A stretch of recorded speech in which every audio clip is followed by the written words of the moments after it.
Nino viajou de noite e chegou a Nápoles por volta das 9 da manhã. Telefonou. Pietro atendeu. Desligou. Chamou de novo. Corri para atender. Tinha estacionado debaixo de minha casa. Desça. Não posso. Desça logo, senão eu subo. Faltavam poucos dias para minha viagem. Pietro já estava em férias. Deixei as meninas com ele. Disse que precisava fazer compras urgentes para a praia. Corri para Nino. Aquele reencontro foi uma péssima ideia. Descobrimos que, em vez de atenuar o desejo, ele se alastrara como um incêndio e demandava 1000 gestos com uma urgência imprudente. Se à distância, por telefone, as palavras nos permitiam fantasiar, construindo perspectivas animadoras, mas também nos impunham uma ordem, controlando-nos, assustando-nos. Aquele nosso reencontro, fechados no espaço mínimo do automóvel, alheios ao calor terrível, deu concretude ao nosso delírio, conferiu-lhe a marca da inevitabilidade, fez dele mais uma peça na grande estação subversiva em curso, o tornou coerente com as formas de realismo da época, as que pretendiam o impossível. Não volte para casa. E as meninas, e Pietro? E a gente? Antes de voltar para Nápoles, disse que não sabia se conseguiria passar todo o mês de agosto sem me ver. Nos despedimos em desespero. Eu não tinha telefone na casa que havíamos alugado em Vinário. Ele me passou o número da casa de Capri. Me fez prometer que ligaria todos os dias. E se sua mulher atender? Desligue. Se você estiver na praia? Preciso trabalhar, não vou à praia quase nunca.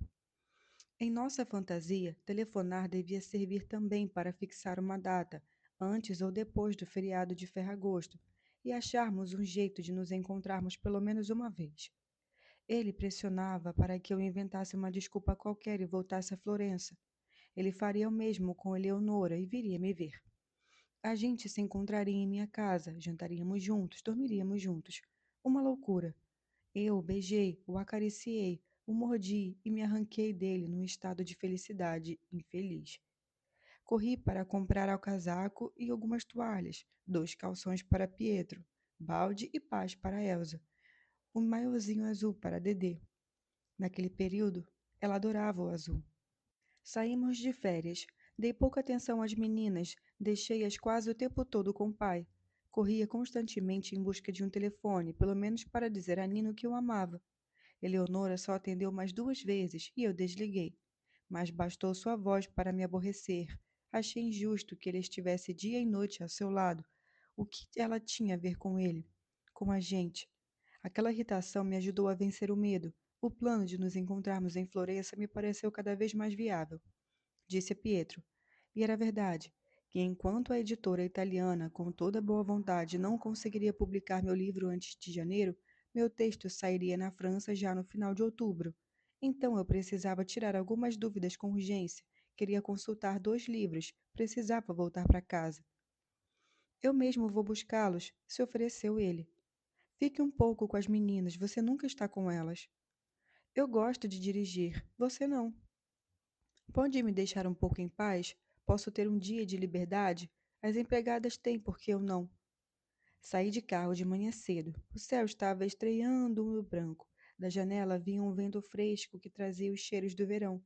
Entrei na casa vazia com o coração aos pulos. Tirei a roupa, tomei um banho, me olhei no espelho perturbada com a clareza branca da barriga e dos seios. Me vesti, me despi, tornei a me vestir até me sentir bonita. Por volta das 3 da tarde, Nino chegou. Não sei que lorota tinha inventado para a mulher. Fizemos amor até a noite. Pela primeira vez, ele teve a oportunidade de se dedicar ao meu corpo, e eu não estava preparada para tanta devoção e idolatria. Tentei corresponder à altura, queria a todo custo mostrar que eu era boa. Porém, quando o vi exausto e feliz, algo de repente estragou meus pensamentos.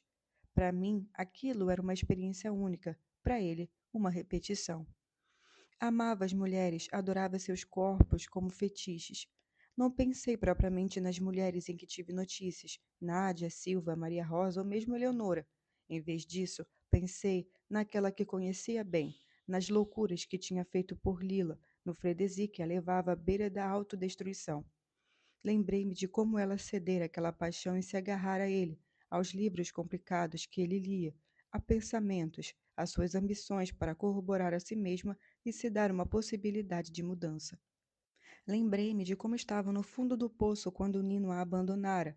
Ele só sabia amar e induzir a ser amado naquela maneira excessiva. Não conhecia outros modos?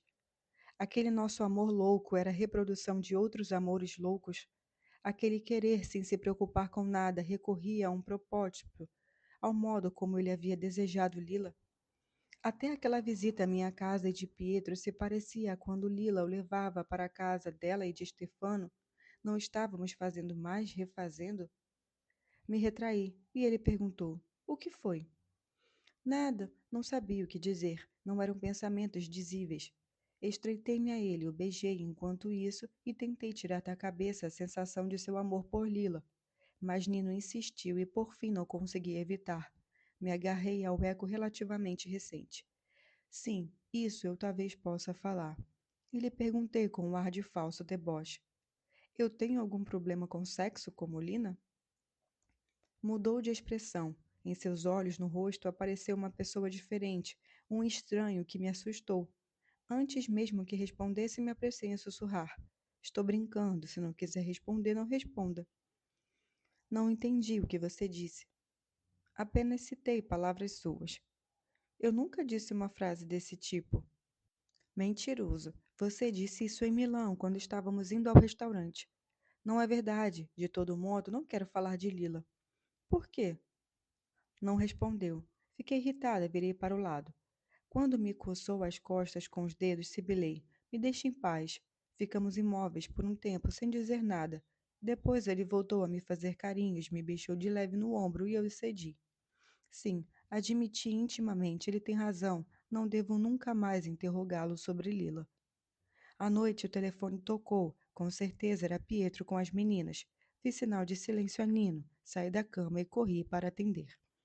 Preparei na garganta uma voz afetuosa, tranquilizadora, mas sem me dar conta, falei muito baixo, um murmúrio, pouco natural. Não queria que Nino escutasse e depois me zombasse ou até se aborrecesse. Por que você está sussurrando assim? Perguntou Pietro. Está tudo bem? Imediatamente levantei a voz, que dessa vez saiu alta demais. Procurei palavras gentis, fiz muitas gracinhas com Elsa, recomendei a Dedê que não complicasse a vida do pai e que escovasse os dentes antes de dormir. Quando voltei para a cama, Nina disse: Que excelente esposa, que excelente mãe. Respondi: Você não fica atrás. Esperei que a tensão tornasse a passar, que o eco das vozes de meu marido e das meninas abrandasse. Tomamos uma ducha juntos com grande alegria, uma experiência nova. Gostei de lavá-lo, de ser lavada. Depois me preparei para sair. Tornei a ficar bonita para ele, mas dessa vez sob seus olhos e de repente sem ansiedade.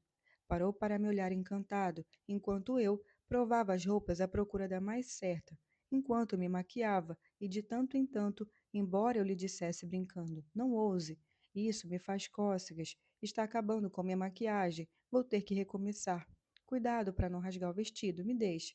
Ele vinha por trás, me beijava na nuca, enfiava as mãos em meu decote e por baixo do vestido. Obriguei-o a sair de casa sozinho. Disse que me esperasse no carro. Embora o prédio estivesse semideserto porque todos tinham saído de férias, mesmo assim temia que alguém nos visse juntos. Fomos jantar, comemos muito, falamos muito, bebemos muitíssimo. Na volta fomos de novo para a cama, mas não dormimos em nenhum momento. Ele me disse: Em outubro vou a Montpellier por 5 dias. Tenho um congresso. Divirta-se. Vai com sua mulher? Quero ir com você. Impossível. Por quê? Dedê tem 6 anos, Elsa 3. Preciso delas. Começamos a discutir sobre nossa situação. Pela primeira vez pronunciamos palavras como casados, filhos. Passamos do desespero ao sexo, do sexo ao desespero. Por fim, sussurrei. Não devemos mais nos ver. Se você acha que é assim, que é possível, bem, para mim não é. Conversa fiada. Você me conhece há décadas e, no entanto, teve uma vida plena sem mim. Vai me esquecer em pouco tempo. Prometa que continuará me ligando todos os dias. Não, não vou mais telefonar. Se você parar, vou ficar maluco. Eu vou ficar maluca se continuar pensando em você. Exploramos uma espécie de gozo masoquista, o beco sem saída em que nos sentíamos, e exasperados por nossa própria somatória de obstáculos, acabamos brigando. Ele foi embora nervosíssimo às 6 da manhã.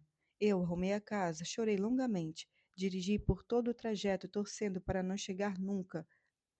No meio do caminho, me dei conta de que não tinha pegado um livro, um único livro capaz de justificar minha viagem. Pensei, melhor assim. Minha volta foi muito comemorada por Elsa, que falou séria. Papai não sabe brincar direito. Dedê defendeu Pietro, exclamou que a irmã era pequena, idiota e estragava todas as brincadeiras. Pietro me examinou de mau humor. Você não dormiu. Dormi mal. Encontrou os livros? Sim. E onde eles estão? Onde você queria que estivessem? Em casa. Cheguei o que precisava checar e pronto. Por que essa irritação? Porque você me irrita. Ligamos para você de novo ontem à noite. Elsa queria lhe dar boa noite, mas você não estava. Estava calor, fui dar um passeio. Sozinha. Sozinha. E com quem? Com quem eu iria? Dedê falou que você tem um namorado. Dedê tem uma forte ligação com você e morre de vontade de me substituir. Ou então está vendo e ouvindo coisas que eu não vejo e não ouço. O que você está querendo dizer? Isso que eu disse. Pietro, vamos tentar ser claros. Entre suas tantas doenças, agora vamos ter de acrescentar o ciúme também? Não sou ciumento. Espero que sim, porque do contrário, já vou logo dizendo, o ciúme é demais, assim eu não aguento. Nos dias seguintes, as discussões como aquela se multiplicaram. Eu o mantia sob controle e o recriminava e ao mesmo tempo me desprezava. Mas também sentia raiva. O que se pretendia de mim? O que eu devia fazer? Eu amava Nino, sempre o amei. Como conseguiria arrancá-lo do peito, da cabeça, da barriga, agora que ele também me queria? Desde pequena, eu me construíra com um defeito mecanismo autodepressivo. Nenhum dos meus verdadeiros desejos havia prevalecido. Sempre tinha achado um meio de canalizar qualquer aspiração. Agora chega, dizia a mim mesma, que tudo se exploda, eu em primeiro lugar. No entanto, oscilava. Por uns dias não telefonei a Nino, justo como sabiamente ele havia anunciado em Florença. Mas depois, de uma hora para outra, comecei a ligar até 3 ou 4 vezes ao dia, sem nenhuma prudência. Estava me lixando até para Dedê, parada a poucos passos da cabine telefônica. Discutia com ele no calor insuportável daquela gaiola ao sol e de vez em quando, molhada de suor, exasperada pelo olhar espião de minha filha, escancarava a porta de vidro e gritava: O que você está fazendo aí, feito um poste? Já lhe disse para ficar de olho em sua irmã. Meus pensamentos agora estavam concentrados no Congresso.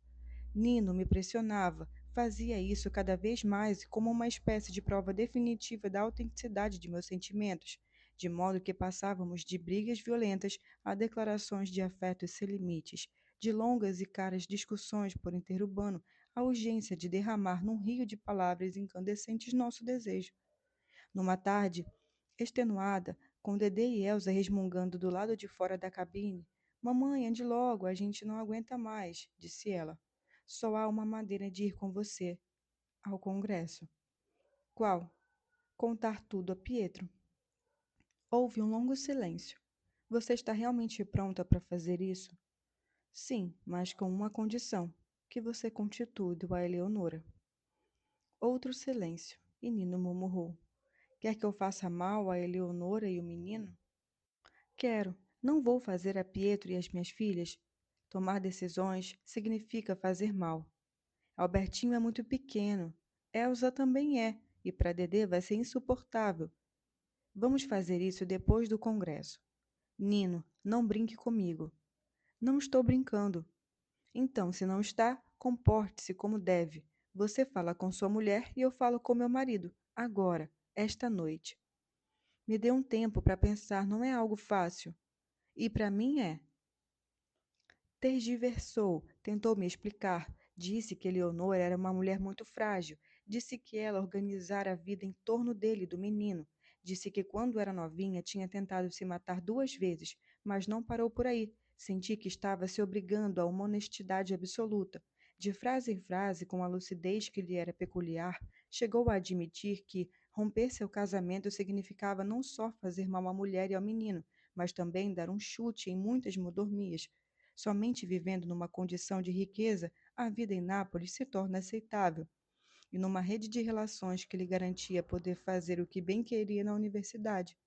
Depois, tragando por sua própria escolha de não omitir nada, concluiu: lembre-se de que seu sogro gosta muito de mim e que tornar pública nossa relação levaria, tanto a mim quanto a você, a uma ruptura irremediável com o Zairota. Foi essa última observação dele que, não sei porquê, me fez mal. Tudo bem, falei. Vamos encerrar por aqui. Espere. Já esperei até demais. Devia ter me decidido antes. O que você pretende fazer? Assumir que meu casamento não tem mais sentido e seguir meu caminho. Tem certeza? Tenho. E vai vir comigo? Eu disse seguir meu caminho, não seu. Nossa relação acabou. Pus o fone no gancho aos prantos, saí da cabine. Elsa me perguntou: Você se machucou, mamãe? Respondi: Estou ótima, é a vovó que não está bem. E continuei soluçando diante dos olhos preocupados dela e de Dedê. Na parte final das férias, só fiz chorar. Dizia que estava cansada, que fazia calor demais, que tinha dor de cabeça e mandava Pietro e as meninas para a praia. Ficava na cama encharcando o travesseiro de lágrimas. Detestava aquela fragilidade excessiva. Nunca fui assim, nem quando era pequena. Tanto eu quanto Lila tínhamos nos adestrado a não chorar nunca, e quando isso acontecia, era em momentos excepcionais, por pouco tempo. A vergonha era grande e a gente sufocava os soluços. Mas agora se abria em minha cabeça uma fonte de água, como aconteceu em Orlando, que me escorria pelos olhos sem jamais esgotar. E eu tinha a impressão de que até quando Pietro, Dedê e Elsa estavam para voltar, e eu, com grande esforço, engolia as lágrimas e corria para lavar o rosto debaixo da torneira, a fonte continuava gotejando, à espera no momento certo para voltar ao canal dos olhos. Nino não me amava de verdade. Nino fingia muito e amava pouco. Tinha querido me comer. Sim, me comer, como tinha feito com tantas outras.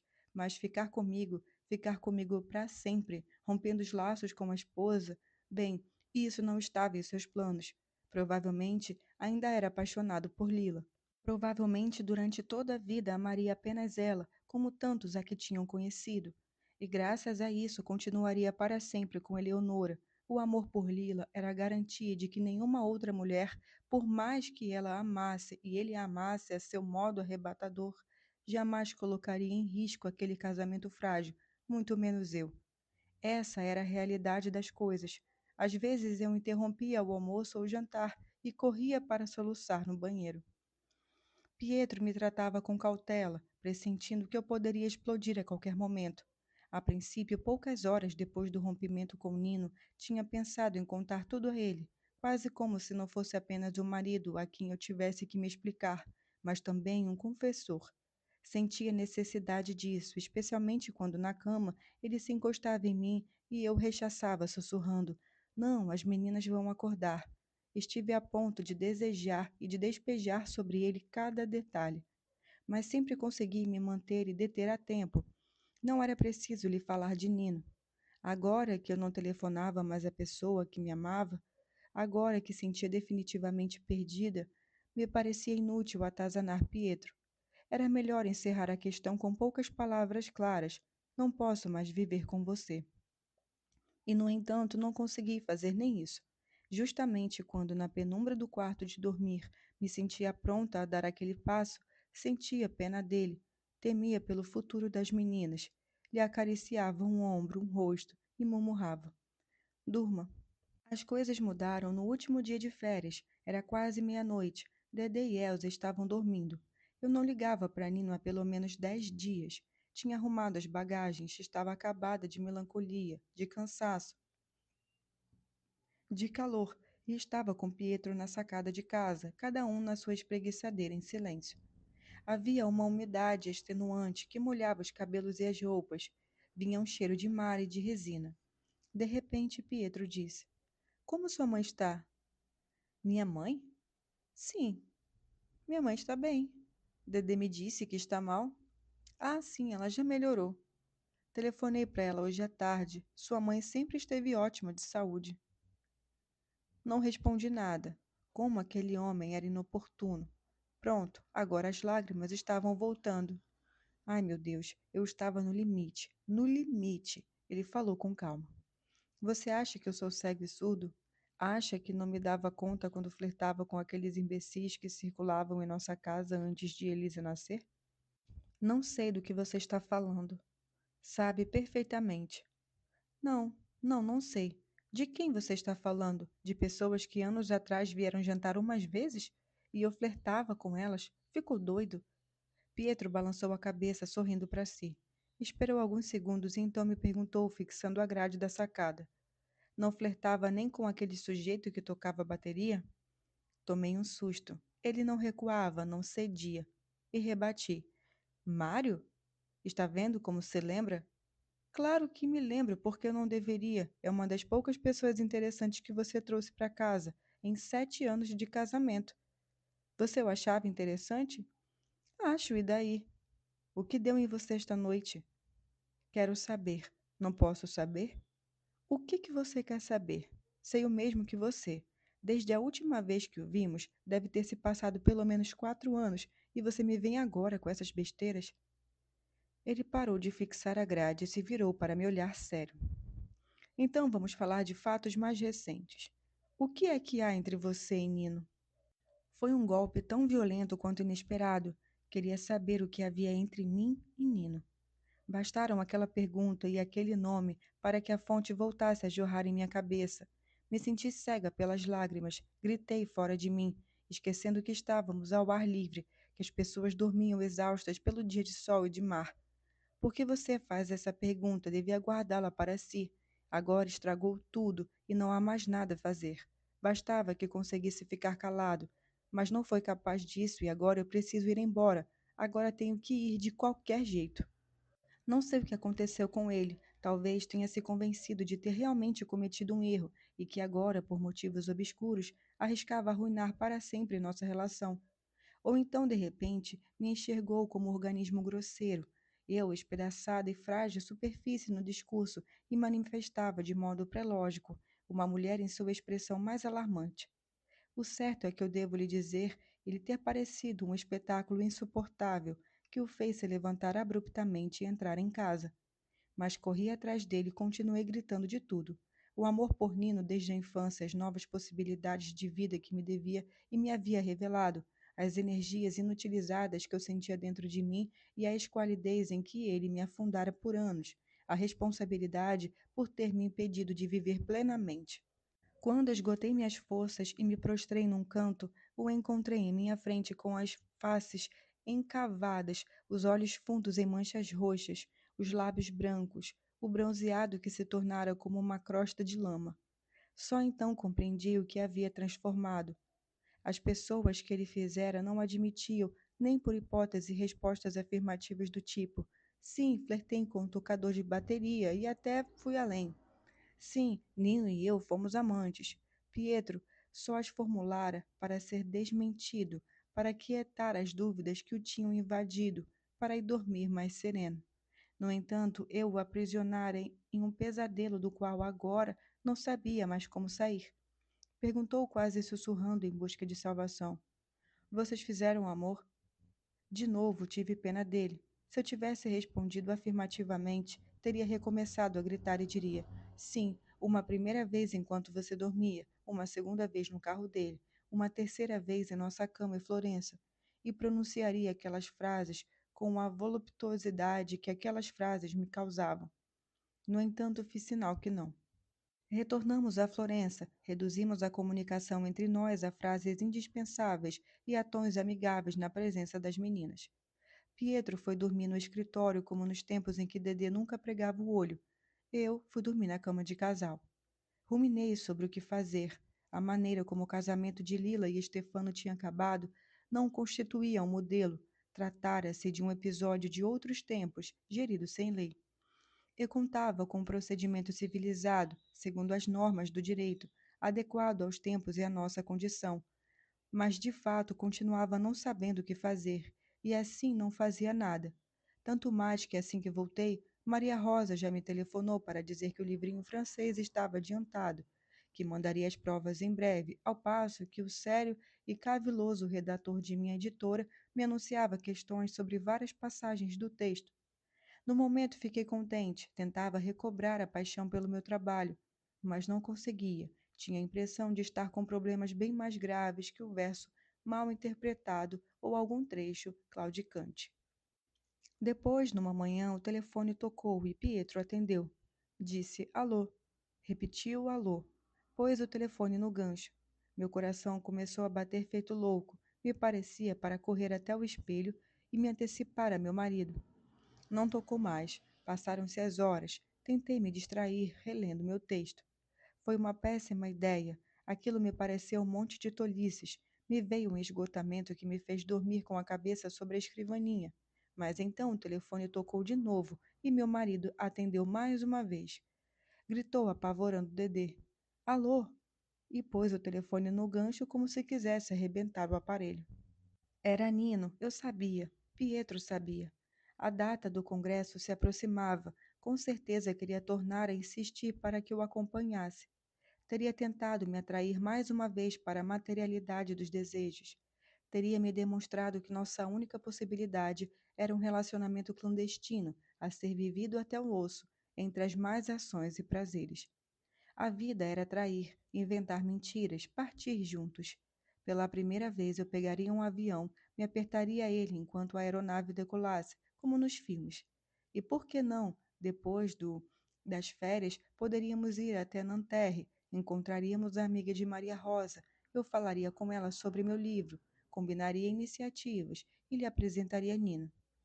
Assim, ser acompanhada por um homem que eu amava e que emanava em torno de si uma potência, uma força que não escapava a ninguém.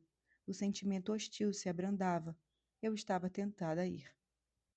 No dia seguinte, Pietro foi à universidade e eu esperei que Nino tornasse a ligar. Isso não aconteceu e então, como uma guinada irracional, eu telefonei. Esperei vários segundos, estava muito agitada. Não tinha mais nada em mente a não ser a urgência de ouvir sua voz. Quanto ao resto, não sabia. Talvez o agredisse, talvez recomeçasse a chorar. O teria gritado. Tudo bem, vou com você, serei sua amante, serei até você se cansar. Entretanto, naquele momento, eu só exigia que ele atendesse.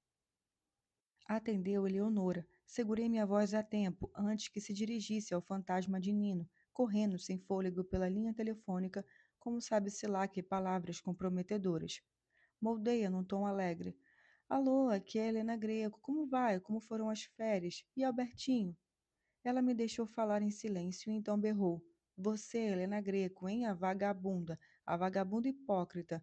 Deixe meu marido em paz e não se atreva a ligar nunca mais, porque eu sei onde você mora e juro por Deus que eu vou aí e quebro a sua cara. Depois disso, cortou a ligação. Continuei não sei quanto tempo ao lado do telefone. Estava transbordando de ódio. Só tinha em mente frases do tipo: Sim, venha, venha logo, cretina. Só espero por isso. De que porra de lugar você é? De Via Tasso? De Via Fangale? De Via Crispe? De Santarella? E quer se meter comigo, sua vagabunda? Sua marafa? Não sabe com quem está se metendo, sua puta. O outro, eu queria me insurgir lá do fundo, onde fora sepultado sobre a crosta da docilidade e se debatia em meu peito misturando italiano e vozes da infância. Eu era toda um clamor. Se Eleonora se atrevesse a aparecer em minha porta, eu lhe cuspiria na cara, a empurrava pelas escadas, a arrastava pelos cabelos até a rua, quebrava aquela sua cabeça entupida de merda na calçada. Sentia dores no peito, as têmporas latejavam. Tinha começado uma reforma embaixo de casa. Na janela vinha o calor e um martelar intenso. O pó e um barulho insuportável de não sei que maquinário. Dedê estava brigando com Elsa no outro cômodo. Você não precisa fazer tudo o que eu faço. Parece uma macaca. Só os macacos agem assim. Lentamente entendi. Nino se decidira a falar com a mulher, e ela me agredira por isso. Passei da raiva a uma alegria incontrolável. Nino gostava de mim a ponto de ter falado sobre nós com a esposa. Tinha arruinado o casamento, tinha renunciado com plena consciência aos confortos daquela vida. Tinha desequilibrado toda a sua existência optando por impor um sofrimento a Eleonora e a Albertinho, e não a mim. Então era verdade, ele me amava. Suspirei de felicidade. O telefone tornou a tocar. Atendi imediatamente. Agora era Nino, era a voz dele. Me pareceu calmo. Disse que seu casamento tinha acabado e que estava livre. Me perguntou: Você falou com Pietro? Comecei. Ainda não contou a ele? Sim e não. Vai querer recuar? Não. Então se apresse, precisamos partir. Já dava por certo que eu viajaria com ele. Nos encontraríamos em Roma, estava tudo pronto, hotel, passagens aéreas. Tenho o problema das meninas, disse baixinho, mas sem convicção. Mande-as para sua mãe. Isso está fora de cogitação. Então leve-as com você. Está falando sério? Estou. Você me levaria de qualquer lugar, mesmo com minhas filhas? Claro, você realmente me ama, murmurei. Sim. De repente me descobri invulnerável e inesquecível, como uma época passada de minha vida, quando me parecera que tudo era permitido. Tinha nascido com sorte, até quando a sorte parecia adversa, de fato estava trabalhando para mim. Claro, eu tinha meus méritos, era disciplinada, tinha memória, trabalhava com afinco, aprendera a usar os instrumentos elaborados pelos homens, sabia conferir coerência lógica a qualquer amontoado de fragmentos, sabia agradar. Mas a sorte contava acima de tudo e eu tinha orgulho de senti-la ao meu lado como uma amiga fiel. Tê-la de novo ao meu lado me dava segurança. Tinha me casado com um homem direito, não como uma pessoa como Stefano Carracci ou pior, Michele Solara. Estaríamos em confronto, ele sofreria, mas no final chegaríamos a um acordo. Com certeza, mandar pelos ares o casamento, a família, seria algo traumático, e como por motivos diversos não tínhamos nenhuma vontade de comunicar a coisa aos nossos parentes, ao contrário, certamente a manteríamos em segredo pelo maior tempo possível. Não podíamos nem mesmo contar em um primeiro momento com a família de Pietro, que em todas as circunstâncias sempre sabia o que fazer e a quem recorrer para enfrentar situações complexas. Mas me sentia tranquila, finalmente. Éramos dois adultos razoáveis. Teríamos um confronto, discutiríamos, nos explicaríamos. No caos daquelas horas, somente uma coisa agora me parecia irrenunciável. Eu iria ao congresso com Nino. Falei com meu marido daquela mesma noite. Confessei que Nino era meu amante.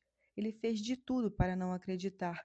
Quando o convenci de que era verdade, ele chorou, me implorou, se enfureceu, levantou o tampo de vidro da mesia e arremessou contra a parede sob os olhos aterrorizados das meninas, que tinham acordado com os gritos e estavam incrédulas na soleira da sala de estar. Fiquei transtornada, mas não voltei atrás. Levei Dedê e Elsa de novo para a cama, as tranquilizei, esperei que dormissem. Depois voltei a enfrentar meu marido. Cada minuto se tornou uma ferida. Para piorar, Eleonora passou a nos perseguir com telefonemas, noite e dia, me insultando, insultando Pietro por não saber ser homem, anunciando-me que seus parentes achariam um meio de nos deixar a nós e às nossas filhas sem nem os olhos para chorar. Mas não me abati.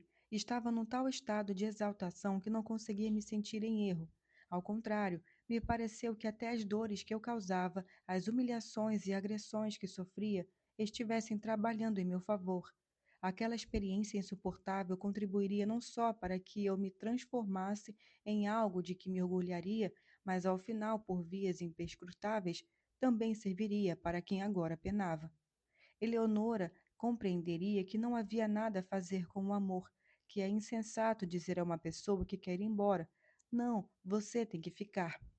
E Pietro, que com certeza já conhecia essa tese, aquele preceito, só precisaria de tempo para assimilá-lo e transformá-lo em sabedoria, em prática da tolerância. Somente com as meninas percebi que tudo era difícil. Meu marido insistia em que lhes disséssemos as razões de nossas brigas. Eu era contrária. Elas são pequenas, eu dizia. O que poderiam compreender? Mas ele, a certa altura, me gritou: Se você decidiu ir embora, precisa dar explicações às suas filhas. E se não tiver coragem, fique. Quer dizer que você mesma tem pouca segurança do que quer fazer. E murmurei: Vamos falar com um advogado. Ele rebateu: Temos tempo para os advogados. E a traição convocou em voz alta Dedê e Elsa, que os ouviram nossos gritos e iam imediatamente se fechar em seu quarto, muito companheiras. A mãe de vocês precisa lhe dizer uma coisa, Pietro principiou. Fiquem sentadas e escutem. Eu comecei. Eu e o papai gostamos um do outro, mas não nos entendemos mais e por isso decidimos nos separar. Não é verdade, me interrompeu Pietro com calma. É a mamãe de vocês quem decidiu ir embora, e também não é verdade que gostamos um do outro. Ela já não gosta mais de mim. Fiquei agitada. Meninas, não é assim tão simples. É possível continuar se querendo bem, mesmo não se vivendo mais juntos. Ele me interrompeu de novo. Isso também é falso. Ou queremos bem um ao outro e então continuamos vivendo juntos e sendo uma família, ou não nos queremos bem e então nos deixamos e não somos mais uma família. Se você contar mentiras, o que é que elas vão entender? Por favor, explique de verdade e com clareza por que estamos nos separando. Falei. Eu não estou deixando vocês. Vocês são a coisa mais importante que eu tenho. Não poderia viver sem vocês. Tenho apenas alguns problemas com o papai. Quais? Insistiu ele. Esclareça quais são esses problemas. E suspirei. Eu me apaixonei por outro homem e quero viver com ele.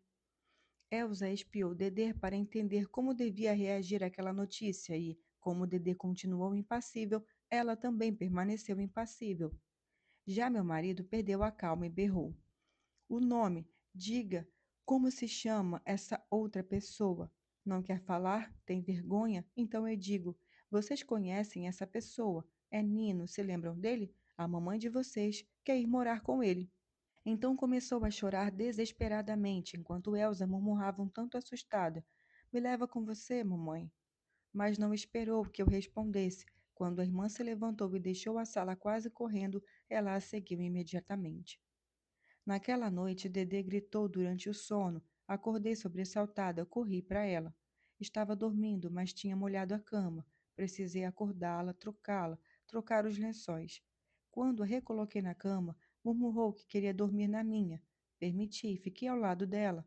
De vez em quando estremecia no sono. Verificava se eu continuava ali. A data da partida se aproximava, mas as coisas com Pietro não melhoravam. Qualquer acordo, nem que fosse apenas para aquela viagem ao Congresso, parecia impossível. Se você for, ele me dizia, nunca mais vai ver as meninas. Ou, se você levar as meninas, eu me mato. Ou, vou denunciá-la por abandono do teto conjugal. Ou então, vamos fazer uma viagem nós quatro. Vamos para Viena. Ou então, meninas, sua mãe prefere o senhor Nino Sarratori a vocês. Comecei a não aguentar mais. Lembrei-me das resistências de Antônio quando tinha decidido deixá-lo. Mas Antônio era um rapaz, tinha herdado a cabeça frágil de Melina e, sobretudo, não recebera a mesma educação de Pietro, não tinha sido adestrado pela infância a identificar regras no caos. Talvez, pensei comigo, eu tenha atribuído um peso excessivo ao uso cultivado da razão, às boas leituras, à língua bem governada, à filiação política. Talvez, diante do abandono, sejamos todos iguais. Talvez nem mesmo uma cabeça muito disciplinada consiga suportar a descoberta de não ser amado. Meu marido não havia o que fazer. Estava convencido de que devia me proteger de todo custo da mordida venenosa de meus desejos, e assim, contanto que continuasse sendo meu marido, estava disposto a recorrer a qualquer meio, mesmo ao mais abjeto. Ele, que tinha querido o casamento no civil, ele, que sempre fora a favor do divórcio, por um desgovernado movimento interno, pretendia que nossa relação durasse eternamente, como se tivéssemos nos casado diante de Deus. E, como eu insistia em pôr um ponto final em nossa história, ele primeiro tentava todas as vias da persuasão, depois quebrava coisas, se estapeava, de repente começava a cantar. Quando se excedia daquele modo, eu ficava furiosa e lhe gritava insultos, e ele, como sempre, mudava num instante, feito um bichinho assustado, e se punha ao meu lado, me pedia desculpas, dizia que não era comigo, era a sua cabeça que não funcionava bem. Adele me revelou uma noite entre lágrimas, sempre traíra seu pai. Foi uma descoberta que ele fez ainda na infância. Aos 6 anos, flagrara a mãe beijando um homem enorme vestido de azul, na grande sala de estar de Gênova, uma vista para o mar. Lembra-se de todos os detalhes. O homem tinha grandes bigodes que eram como uma lâmina escura. Na calça despontava uma mancha brilhante que parecia uma moeda de 100 liras. Sua mãe, apertada a ele, parecia um arco tão tenso que arriscava se quebrar. Eu o escutei em silêncio, tentei consolá-lo. Se acalme, são falsas lembranças. Você sabe que são. Eu nem preciso lhe dizer. Mas ele voltou a insistir. Adele estava com uma saída de praia rosa, uma calça que escorregava de seu ombro bronzeado. As unhas compridas pareciam de vidro. Tinha feito uma trança negra que lhe tendia de nuca, feito uma serpente. Finalmente me disse, passando do sofrimento à ira. Entende o que você me fez? Entende em que horror você me atirou? E eu pensei, Dedê também vai se lembrar. Dedê também vai gritar algo parecido quando for grande. Mas depois me esquivei. Me convenci de que Pietro estava me contando aquilo sobre sua mãe só agora, depois de tantos anos, justamente para me induzir aquele pensamento, me ferir, me segurar. Seguia em frente extenuada, dia e noite, não se dormia mais. Se meu marido me atormentava, Nino, por sua vez, não ficava atrás. Quando me percebia provada pelas tensões e preocupações, em vez de me consolar, ficava nervoso, dizia: Você acha que para mim é mais fácil? Mas aqui está um inferno que nem aí. Tenho medo de Eleonora, tenho medo pelo que possa vir a fazer. Por isso, não pense que estou com problemas menores que os seus. Talvez minha situação seja até pior. E exclamava: Mas eu e você juntos somos mais fortes que qualquer um. Nossa união é uma necessidade imprescindível. Você tem clareza disso? Me diga. Quero ouvir. Tem clareza? Eu tinha clareza, mas aquelas palavras não me ajudavam muito. O que me dava força mesmo era imaginar o momento em que finalmente o reencontraria e pegaríamos o avião para a França. Preciso resistir até lá, dizia a mim mesma. Depois veremos. Por agora, eu só almejava uma suspensão da dor, não aguentava mais. No ápice de uma briga violentíssima, diante dos olhos de Dedê e Elsa, eu disse a Pietro: Chega, vou viajar por 5 dias, somente 5 dias. Depois volto e vamos ver o que faremos, tudo bem? Ele se virou para as meninas. A mãe de vocês disse que vai embora por 5 dias, mas vocês acreditam nisso? Dedê fez sinal que não com a cabeça e Elsa também. Nem elas acreditam, disse Pietro então.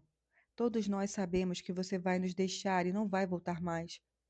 Nesse instante, como se tivessem combinado, tanto Dedê quanto Elsa se lançaram contra mim, abraçando minhas pernas e implorando que eu não fosse, que ficasse com elas. Não aguentei, fiquei de joelhos, as abracei pela cintura e disse: Tudo bem, não vou viajar. Vocês são minhas meninas. Vou ficar com vocês. Aquelas palavras as acalmaram. Aos poucos, Pietro também se acalmou. Me recolhi no meu quarto. Meu Deus, como tudo estava fora dos eixos. Eles, eu, o mundo ao redor. Só era possível uma trégua recorrendo a mentiras. Faltavam 2 dias para a partida. Primeiro escrevi uma longa carta a Pietro, depois uma breve para Dedê, recomendando que ela também a lesse para Elsa. Preparei uma mala, coloquei-a no quarto de hóspedes, debaixo da cama. Comprei de tudo, abarrotei a geladeira. No almoço e no jantar preparei pratos que Pietro adorava, e ele comeu com gratidão. As meninas, aliviadas, voltaram a brigar por qualquer coisa. Nesse primeiro tempo, justamente quando se aproximava o dia da partida, Nino parou de ligar. Tentei eu mesma telefonar, torcendo para que Eleonora não atendesse. Quem atendeu foi a empregada, e no momento senti alívio. Perguntei pelo professor Sarratori. A resposta foi direta e hostil. Vou chamar a senhora. Pus o fone no gancho e esperei. Esperava que o telefonema se tornasse uma ocasião de desentendimento entre o casal e assim Nino soubesse que eu estava procurando. 10 minutos depois o telefone tocou. Corri para atender. Tinha certeza de que era ele. No entanto, era Lila. Não nos falávamos há tempos e eu não tinha vontade de conversar com ela. Sua voz me irritou. Naquela fase, até mesmo seu nome bastava para me atravessar a cabeça feito uma víbora, me confundindo e tirando as forças.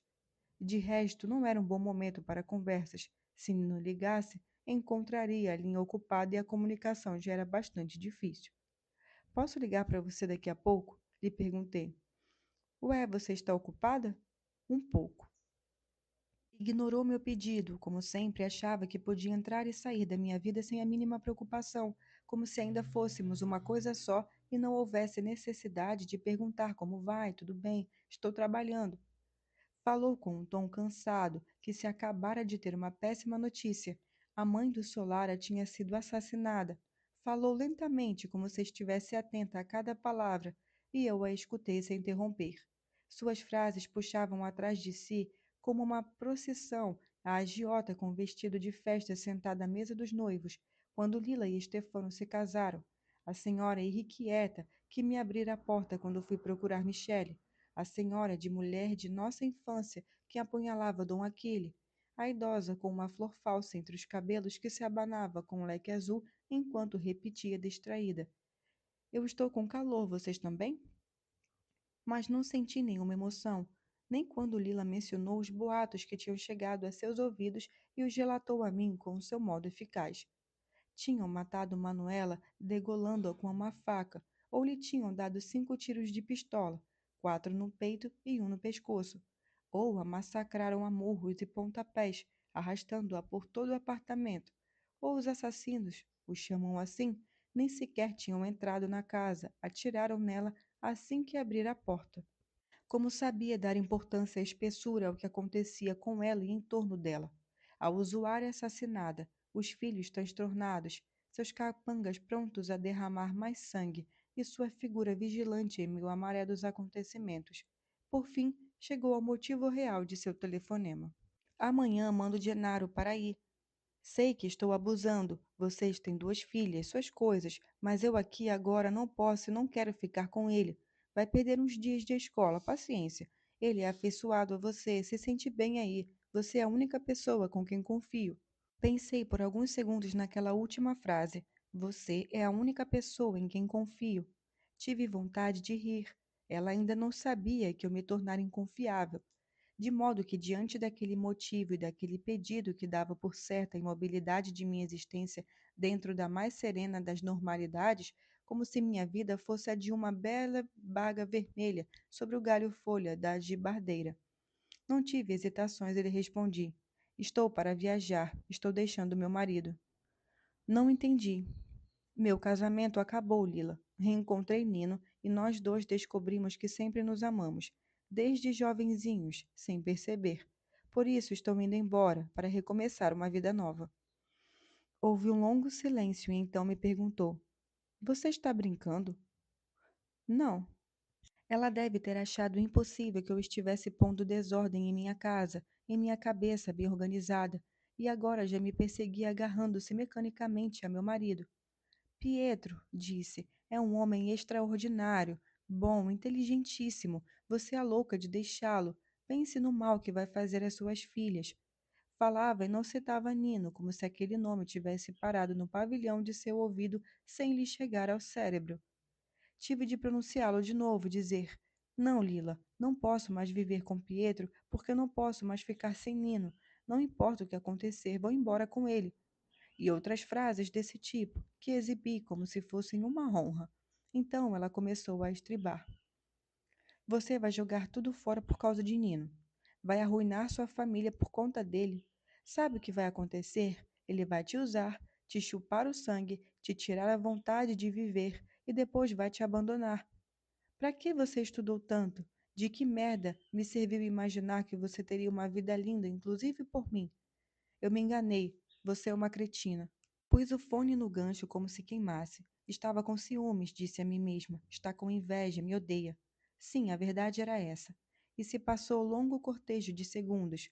Não me voltou mais à memória a mãe do Solara. Seu corpo se esfumou marcado de morte. Em vez disso, me perguntei ansiosa: por que Nino não telefona? Será possível que justo agora que eu contei tudo a Lila ele recue, me tornando ridícula? Por um instante, me vi exposta a ela em toda a minha eventual pequenez de pessoa que se arruinara por nada. Então o telefone começou a tocar. Por 2 ou 3 longos toques permaneci sentada, fixando o aparelho. Quando tirei o fone do gancho, tinha na ponta da língua palavras prontas para Lila. Não se preocupe, nunca mais comigo. Você não tem nenhum defeito, nenhum direito sobre Nino. Me deixe errar do jeito que eu quiser. Mas não era ela. Era Nino, e eu o cobri de frases entrecortadas, feliz de ouvi-lo. Disse que estava de pé e que estavam as coisas com Pietro e as meninas. Disse que era impossível chegar a um acordo com racionalidade. Disse que tinha preparado a mala e não via a hora de abraçá-lo. Ele me contou suas brigas furiosas com a mulher. As últimas horas tinham sido insuportáveis. Então me disse: embora esteja muito assustado, não consigo pensar em minha vida sem você. No dia seguinte, enquanto Pietro estava na universidade, perguntei à vizinha de porta se podia ficar com Dedê e Elsa por algumas horas. Deixei na mesa da cozinha as cartas que tinha escrito e fui embora. Pensei: está acontecendo algo de grandioso que vai dissolver completamente o velho modo de viver, e eu sou parte dessa dissolução. Alcancei Nino em Roma, nos encontramos em um hotel a poucos passos da estação. Enquanto o abraçava, me dizia: nunca me habituarei a esse corpo nervoso. É uma contínua surpresa, ossos longos, a pele de um cheiro excitante, uma massa, uma força, uma agilidade de todo estranhas ao que Pietro é, aos costumes que havia entre nós. Na manhã seguinte, pela primeira vez em minha vida, subi num avião. Não sabia apertar o cinto. Nino me ajudou. Como foi emocionante segurar com força sua mão enquanto o ronco dos motores aumentava, aumentava, aumentava, aumentava, e o avião começava sua corrida. Como foi comovente deslocar-se do chão com choque e ver as casas se transformando em paralelepípedos e as ruas se transmutando em finas faixas e o campo se reduzindo a uma mancha verde e o mar se encurvando como uma chapa compacta e as nuvens se precipitando para baixo num desmoronamento de rochas macias e a angústia e a dor e a própria felicidade que se tornavam parte de um movimento único muito luminoso. Tive a impressão de que voar submetesse todas as coisas a um processo de simplificação e suspirei. Tentei me abandonar. De vez em quando me perguntava, e perguntava a Nino: está contente? E ele fazia sinal que sim, me beijava. Às vezes tinha a impressão de que o piso sob nossos pés, a única superfície com a qual era possível contar, tremia.